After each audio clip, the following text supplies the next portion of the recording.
के कोने कोने में यूट्यूब के माध्यम से हमसे गुरु मंत्र लेकर वैदिक परंपरा में आगे बढ़ने वाले मेरे प्रिय शिष्यों, सज्जन और सन्नारियों, सूर्य बुध की युति पत्नी सुख में कमी करती है। कुंडली के 7वें, 10वें, 12वें भाव में जब सूर्य बुध की युति होती है और पाप ग्रहों की दृष्टि पड़ती है, तब पति पत्नी के बीच मतभेद होता है, घर में झगड़ा होता है और कभी कभी पति पत्नी डिवोर्स लिए बिना अलग रहने लगते हैं, जिससे मानसिक प्रॉब्लम खड़ी होती है और नौकरी व्यवसाय में आर्थिक प्रॉब्लम शुरू हो जाती है। अगर पति या पत्नी की कुंडली में सूर्य बुध की युति 7, 10, 12वें स्थान पर है तो दोनों को मिलकर रोज एक माला ओम नमः शिवाय का जप करना चाहिए, या तो भगवान शिव का रुद्राभिषेक करना चाहिए, जिससे जीवन में शांति होती है और पति पत्नी साथ में रहने लगते हैं।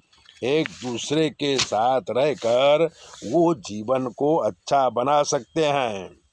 एक उदाहरण देता हूँ। कलकत्ता के श्यामा प्रसाद मुखर्जी का संसार बराबर चल रहा था। बैंक में अधिकारी थे, पत्नी शिक्षिका थी, उनको एक बेटा हुआ। बेटे की उम्र 10 साल की हुई, पति पत्नी में मतभेद शुरू हुआ और पत्नी अपने बेटे को लेके भाई के यहाँ रहने चली गई। फिर उन्होंने किसी पंडित जी को कुंडली दिखाई, बुधादित्य योग का निवारण किया। तब 3 साल बाद समझौता हुआ और पति पत्नी साथ में रहने लगे। आपके ज्ञान के लिए नाम और स्थान बदलकर हमने बुधादित्य योग समझाया है। कुंडली के 7वें भाव में खास ध्यान रखना चाहिए तो पति पत्नी के सुख में कोई प्रॉब्लम नहीं आती है।